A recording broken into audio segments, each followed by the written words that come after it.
Kaya hello po, ay babahagi ko lang ang bariyang ito para lang sa mga non-coin collector, pero sa mga collector naman ay kilalang kilala na ito. So ito po ay 1947 na 1 peso General MacArthur commemorative coin. So isa po itong non-circulating legal tender. 100,000 piraso lang ang ginawa nito ng San Francisco Mint.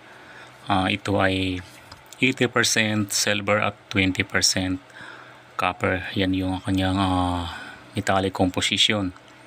Kanyang lapad nito ay 35.74 mm at ang kanyang kapal ay 2.3 mm. At ito ay may timbang na 20 grams ang kanyang bigat. So ito ay inilabas upang gunitain